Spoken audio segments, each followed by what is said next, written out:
Assalamualaikum warahmatullahi wabarakatuh.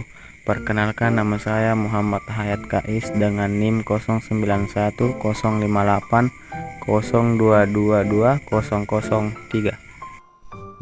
Saya akan menjelaskan materi saya tentang teori belajar behaviorisme.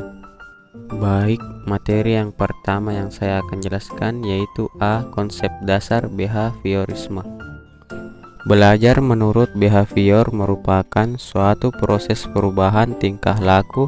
Behavior memandang manusia dari segi lahiriah. Behavior memandang manusia dari sisi lahiriah, jasmaniah, dan mengabaikan aspek-aspek mental. Dengan kata lain, behaviorisme tidak mengakui adanya kecerdasan, bakat, minat, dan perasaan individu dalam suatu belajar. Ahli teori behaviorisme berpendapat bahwa belajar adalah perubahan tingkah laku sebagai hasil dari pengalaman. Suyono dan Haryanto, seseorang dianggap telah belajar sesuatu jika dia dapat menunjukkan perubahan perilakunya. Materi selanjutnya tokoh dan kajian belajar menurut behaviorisme. Yang pertama, L. Thorndike. Belajar menurut Thorndike merupakan pembentukan hubungan antara. Yang kedua, Ivan Petrovich Pavlov. Pengkondisian klasik adalah jenis pembelajaran di mana sebuah organisme belajar untuk menghubungkan atau asosiasi. Yang ketiga, J.B. Watson. Faktor-faktor yang tidak dapat teramati tersebut tidak dapat menjelaskan apakah proses belajar sudah terjadi atau belum. Yang keempat, Clark Hull. Hull mengatakan kebutuhan biologis drive atau dorongan dan pemuasan kebutuhan biologis drive reduction adalah penting dan menempati posisi utama dalam seluruh kegiatan manusia. Yang kelima, B.F. Skinner. Adapun prinsip yang dia ungkapkan, yang pertama, penguatan kembali, yang kedua, hukuman, yang ketiga, pembentukan. Materi selanjutnya yaitu C. Aplikasi dan implikasi teori belajar behaviorisme.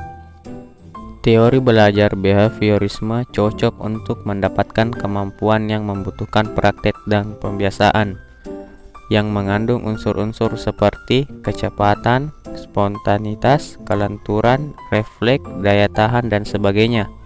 Contohnya, komunikasi bahasa asing, mengetik, menari, menggunakan komputer, berenang, olahraga, dan sebagainya. Berikut beberapa implikasi teori belajar behaviorisme dalam pembelajaran. Yang pertama, pembelajaran yang disusun dan berdasarkan pada teori. Yang kedua, peserta didik dianggap sebagai objek pasif yang memerlukan motivasi dan penguatan dari pendidik. Yang ketiga, teori behaviorisme dalam pembelajaran sedikit memberikan kebebasan bagi peserta didik untuk berkreasi. Yang keempat, peserta didik dikendalikan oleh aturan-aturan yang jelas dan ditetapkan secara ketat.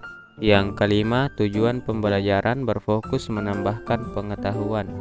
Yang keenam, evaluasi menekankan pada perilaku yang nampak, respon pasif, dan keterampilan. Materi selanjutnya, D. Kelebihan dan kekurangan teori belajar behaviorisme.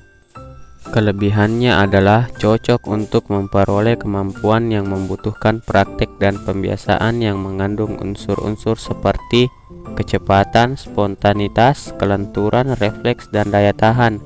Contohnya, percakapan bahasa asing, mengetik, menari, berenang, dan olahraga. Dan kelemahannya adalah teori ini mengabaikan pikiran sehingga tidak mengadaptasi dan tidak mampu menjelaskan berbagai jenis pembelajaran dan cenderung mementingkan perilaku yang tampak.